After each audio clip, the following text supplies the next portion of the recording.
weltare ɓiɓɓe fulɓe andu diine maɗa fedde heblo sukaɓe afrique weltare tv takkusan yoni to gurela oumar ɗi to diala ton diofana to silla jongtom to keeɗele to ali wuure to wudduru to koɓɓillo to hoore fonde to dabiya to nabbaji ko on takkusan juula ha to galle ceerno sar abdoulaye sar to ndulumaji dembe ndulumaji funeɓe ko taari ɗum kala ene jeeya e gardini kabaruji men to leydi Mauritanie to leydi Mauritanie teskama tigui hendu hulɓinidu waɗi coya wirtima to wuula yengene tawe ndera barakna waɗi fodde sappo tato neɗɗo gañiɓe hen to leydi Sénégal F24 woni tigui force de woni tigui mouvement des forces woni tigui mouvement fedde taw ko ndinɓe ɓeena ɓe jaadani e laamu Macky Sall ɓe kollirino tigui yidde ɓe wadde seppo hande aljuma hande o caggal nde préfet haadi ɓe gon seppo ɓe mbaɗi erango faade dendagal yimɓe mabɓe ñalawma aljuma hande o tuggi 13 h ha yetto kaya 18 h kamɓe kala nde ɓe ɓornoto comci daneji hollide tigui mette mabɓe to leydi Mali laamu transition go leydi Mali ɓe kolliri tigui wonde ɓe porti plainte wonande ministre man woni waɗi tigui dadiɓe ɓe de la paix koski bulo en tawateɓe nder leydi Mali ɓe portiriɓe plainte noon ko ɓen mbaɗaɓe ko wite espionné woni ni ñukinɗoɓe kabaruji men joolam jaɓɓeri ma jaa ha to leydi Syrie ha to leydi Ukraine bisimilla moon e ketki hotodirte joni piren patiren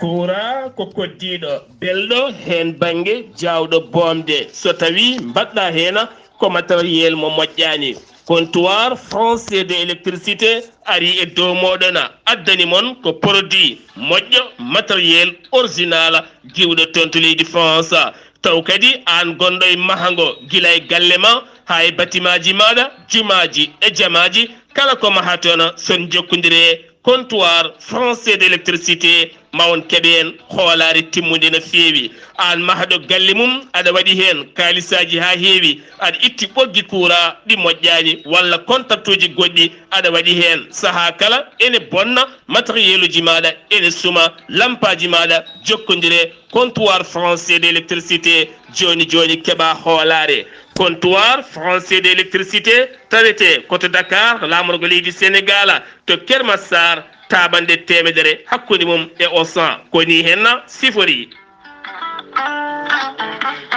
so tawi ko comptoir français d'électricité so tawi jiɗɗa ko modulaire uji moƴƴi jokkodire mabɓe disanteur uji moƴƴi différentiel uji moƴƴi table électrique kono kadi lampaji e zampulaji kala couleur mo jiɗɗa aɓe jogui taw kadi ko lampaji leernoji hakkude galle ha bedda kala hen no jiɗirɗa projecteur uji moƴƴi aɓe jogui ɗumena ko nonne kadi ɓoggi vidéo surveillance jiɗɗo wadde ɗum e galle mum aɓe jogui hen kala ko jiɗɗa lesbotaji moƴƴi kala hen ko jiɗɗa sa jokkodiri e comptoir français d'électricité joni keeɓa hoolare cumoji ɗi ene keewi e kala saaha lampaji ɗi ene cuma firgoji ɗi ene maasa kono kadi sa jokkodire comptoir français d'électricité a moosat ha tina a heeɓi ko laaɓi sa yiiɗi jokkodirde mabɓe mbatta ko 00 221 77 542 50 84 walla mbaɗa 77 605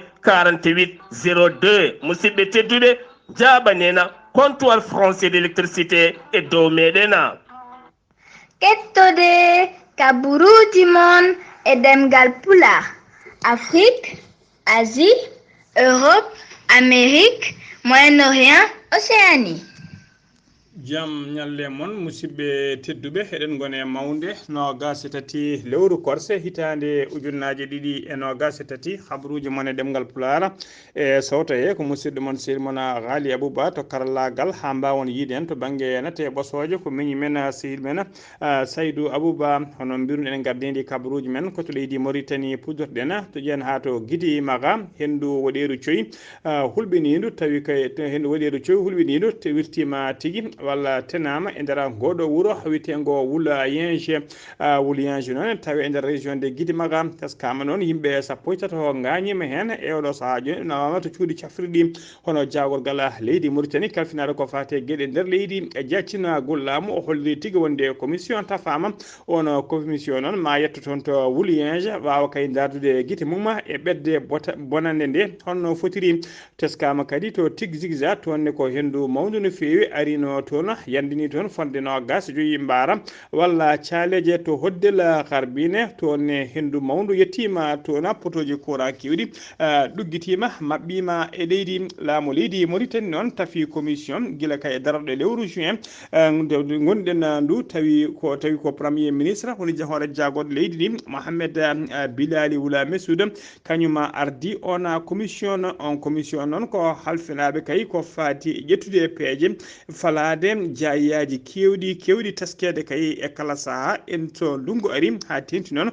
ko fati e yolayro ha joni ko leydi Mauritanie keddoɗen jagorgal leydi ndi kalfinaɗo ko fati kotki e assainissement hono Sidi Mohamed Wultaleb Amara o holliri tigui wonde laamu leydi Mauritanie nana e golle kay e eɓɓore mabɓe mawde no fewi taw ko projet ji kewɗi ko fati kay e falade yo layru ɗeɗo guure tati tawateɗe nder leydi Mauritanie ɗena guure noon ɗe ko saaha kay ndungu ɗena guure noon woni Nouakchott lamorgo leydi Mauritanie e wuuro witengo Agjouz wondude e kay haydi ɗeɗo guure noon ene teska tigui e ndungu rawane ngu ɗi jayima guure ɗe tigui teskama ɗe jolima hen no fewi yidde laamu ngu noon ko falade caɗele keɓnode e ndungu rawane ɗe beele kayɗi en caɗele ene mbawa tigui falede e haɓede hano hannirtini ha joni ko leydi Mauritanie keddoɗen hannena Wula Sidi kañum woni ministre de la défense mo leydi Mauritanie o bismima o joddima alkamisa hanki o to bureau ji makko e nder Nouakchott hono son excellence ambassadrice leydi Allemagne joɗniɗo leydi Allemagne e nder leydi Mauritanie biteɗo Isabelle Henina jonde nde noon ko yidde kay ñastade galle cehilagal e galle jokkodirala moƴƴala hakkude leydi ɗe ɗiɗi woni hakkude leydi Allemagne kañum e leydi Mauritanie ha joni kabaruji men ɗemgal pulaar so mimma to leydi Mauritanie ko to leydi Sénégal palena mouvement des forces vives woni F24 yinnoɓe yuɓɓinde seppu men aljuma hande no gase tati lewru juin 2023 hollirde kay jadani ko fati troisiéme mandat Macky Sall yidde troisiéme mandat mo Macky Sall yiiɗi merade e hollirde kadi mette mabɓe ko Ousmane Sonko e oɗo saaha joni dumba e nder galle mum ene haɗa yaltude e ko gona seppo noon préfet mo Dakar koko haɗi ɗum wondude e seppo worgoji fonnogo wadde taw ko yimɓe Walfa TV ponno wadde ñande no gase joyiyam ɗina seppoji ɗi kala noon préfet mo Dakar koko saɗi sifde kayita yamirore woni tigui koko saɗi rokkudeɓe autorisation kamɓe ardiɓe ndeɗo fedde noon witende F24 woni force vive de 24 ɓe mbaɗi erango faade dendagal yimɓe mabɓe Sénégal laaɓe kala yaadiɓe mabɓe aljuma hande o kamɓe kala tuggi kay ko wiyete 13h woni 1h ñalawma ha 18h woni 6h kikiɗe kamɓe kala ndeɓe ɓornoto comci daneji ɗina comci daneji noon ko wiide noon ɗin comci daneji noon ko namdade kay lappe e hollirde kadi wonde ɓe jadani e troisiéme mandat mo Macky Sall e ɓe beltaki kadi e déclaration woni konngol Macky Sall haali to France e saaha jillu makko mo tawte toon hollino toon ƴettini toon konngudi noon ɗina konngudi kala ganduɗo dawrugol hollir tigui wonde Macky Sall e oɗo saaha joni koko woni tigui ko ñarade gam ñamtude ko wiyete troisiéme mandat kamɓe F24 noon ɓe kolliri tigui troisiéme candidature woni troisiéme mandat mo Macky Sall ene wayno ɗum ɗon ko coup d'état constitutionnel ɓe kolliri noon hay sinno ɓe kolliri noon hay préfet kam ko jogui doole foof wawa hadde yimɓe ɓornade comci mumen daneji ɗum noon noon ɓe erima kamɓe kala nde ɗina comcide ndeji wawata ɓornede ñalawma hande o ha joni ko leydi Sénégal keddoɗen junior lo ko ɓi Moustapha Cissé Lo en kaalino e kabaruji men ñalawma hanki o wonde ko ɓiɗinoɗe e juuɗe police ɗi commissariat central spécial mo Touba mo waɗnoma ko wiyete mandat de dépôt o woppitama noon ha laaɓi o nanguirino noon ko fiide goto hawo gañi ɗum taw ko biyeteɗo Moustapha Messere noon ko goto e yimɓe jeenoɓe e landa wiyete ka rewmi landa ka Idi Sall ha joni kabaruji men ɗemgal Pulaar to leydi Sénégal ha joni to legal Médina e nder Dakar ko tana musɗo waɗi toon tawa kadi ko bolle puyde rendini sehilaɓe ɗiɗo sagataɓe ɗiɗo sehilaɓe fijjuɓe guila cukako men mbawi tigui habde ha hen goto ƴetti laaɓi yoɓima fittandu goɗɗo e saaha kay moɓe gonno e nokku goto toɓe jaranno dolo woni sangara mabɓe to ɓe jaranno oɗon dolo ko biteɗo o ene yetti hen ndur kañum tigui ƴetti laaɓi kañum wi laaɓi sehil mum o yuma labbe ɗiɗi e reedu on tigui yani ko e saaha kay nawetno to hôpital ko hen o hawri e ladial ɗum waɗno ko ñande jamma alarba ina wiyata alkamisa ɓennuɗo sanga 3h du matin baraɗo noon omo wiye omo yette jolla barɗo hoore o noon tawi oɗo saaha joni e juuɗe police ɓe 4e arrondissement mo Madina e saaha noon o warata sehil makko teskama tigui ko mandiɗɗo hawwi zuyi ha joni kabaruji men ɗemgal Pulaar to leydi Sénégal ha joni wayloji kewɗi mbaɗi tigui e gardigo gendarmerie nationale ngu Sénégal hono colonel Pape Diouf adjoint chargé des opérations de l'état-major o waɗama e oɗo saaha joni général des brigades ko général des brigades hono général des brigades Daoud Diop mawɗo gendarmerie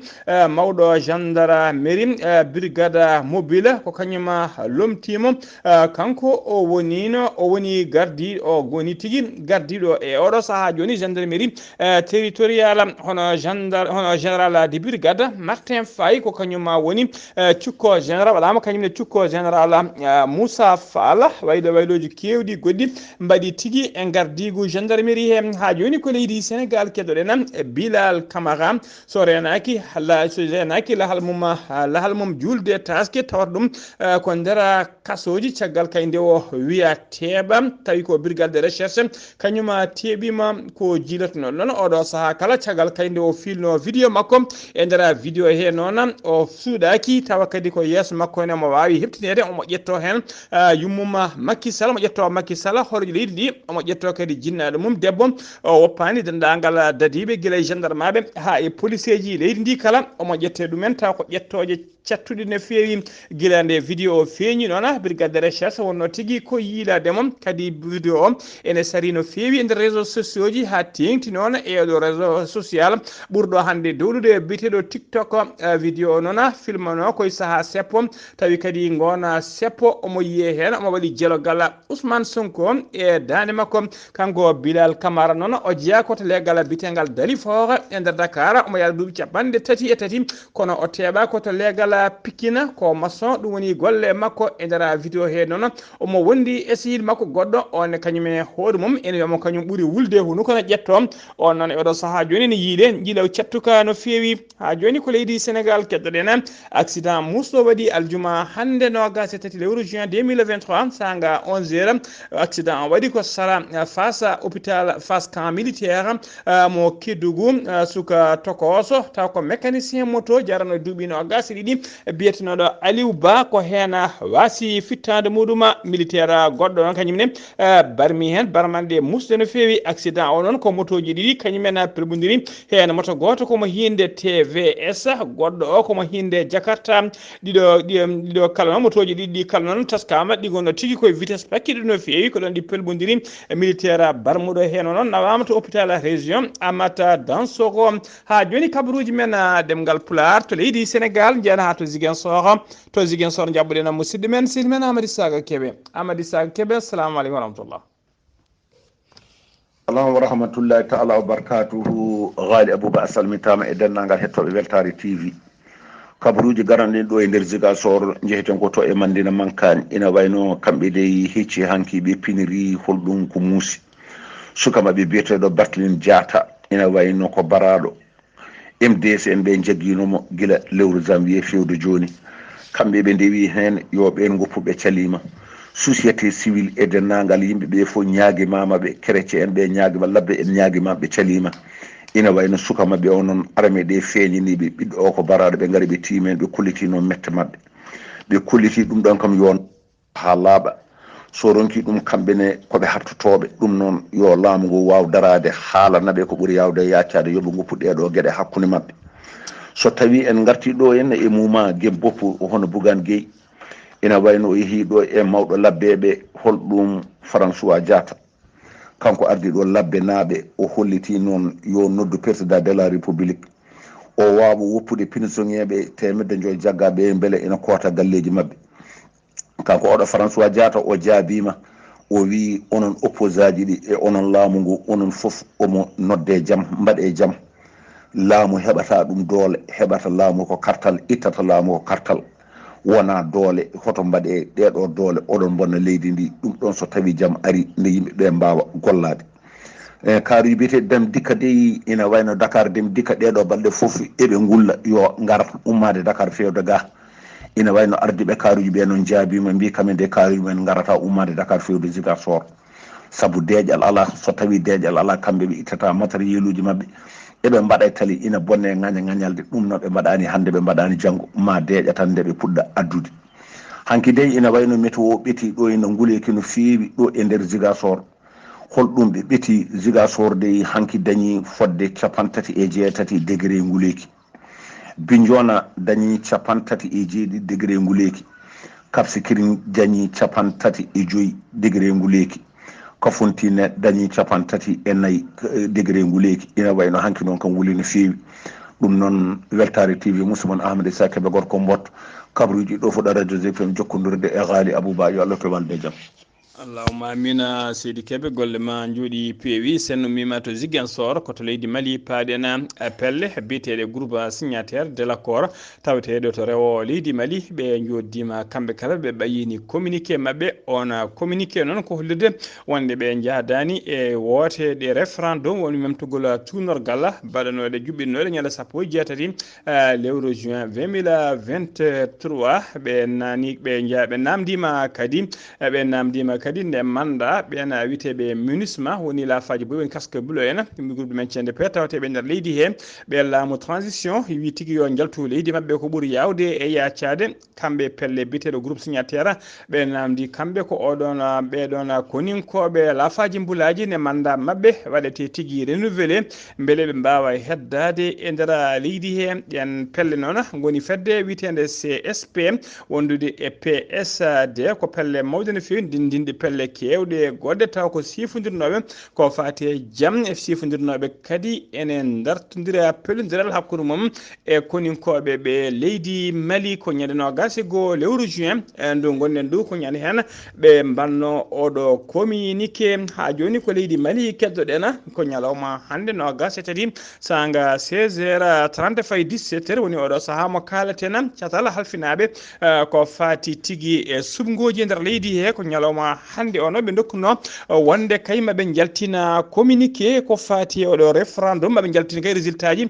ko fati oɗo référendum woni vote moɓe jano ñande sappo e jeetati lewru juin gonɗen ɗum tawi koko fati memtade tunogala e oɗo saahaji noon ñalawma hanki o ɓe kollirino wonde taux de participation ko 38% woni nder temedere gala caɓantaro en jeetato jalti weddoyade e carte mumen so tawi kay en keeɓi ko ɓuuri ɗo labde ñalawma janggo so Allah luuɓi en wonki ma en mbaw artude hen hano hannirtini ha joni ko leydi Mali keddoɗen hono to ministère de la défense et des anciens combattants ɓe yuɓɓinama toon cérémonie tawi ko on cérémonie on ko wadde décoré dadiɓe leydi russe tawateɓe e nder leydi Mali ardino cérémonie on ko colonel Sadio Camara kañum woni ministre de la défense et des anciens combattants tawi ɗum waɗi ko yesso teddugal ambassadeur joɗiniɗo leydi Russie e nder leydi Mali e tawtorede ɓen taw ko witeɓe responsable militaire et civil en militaire uji russe jeegom mbaɗama décoré tigui ɓe keeɓi ko wiyete médaille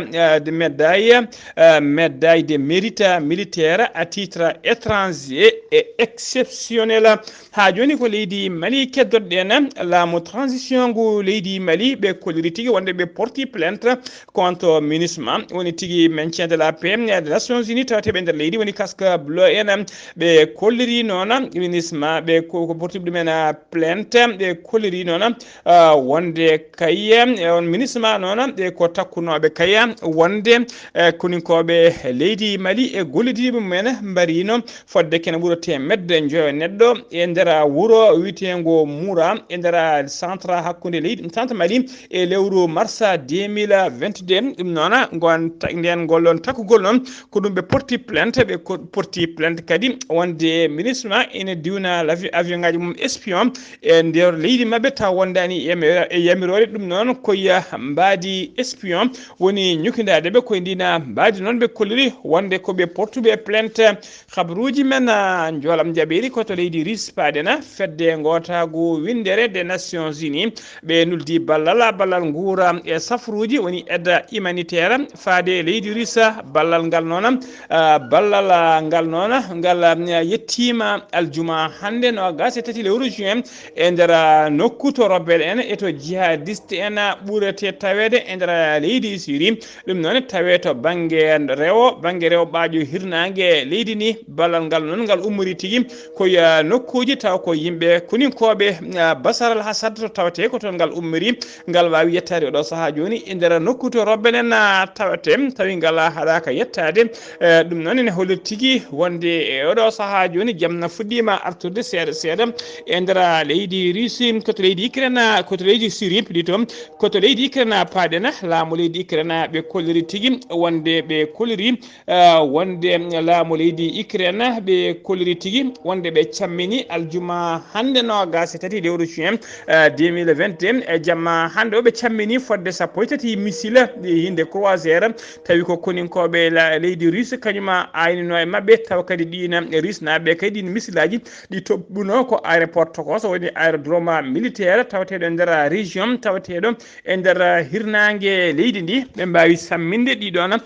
missilaji kala musidɓe tedduɓe gasi ha laaɓi ceero ko weeli dumatako ko ɗum ɗo wonno komin tonganno on kabaruji mon ɗemgal pulaar e sawta he ko musidɗo mon seydi mon Ghalii Abuu Bah ene nanggani en karallagal ha mbawon yiden to banggue nateɓo sojo ko Saydou Abou Bah so tawi koto Ziguinchor ko Amadou Isaga Kébé ketkimalaki jaam yo jaam Allah jogomi jogo on.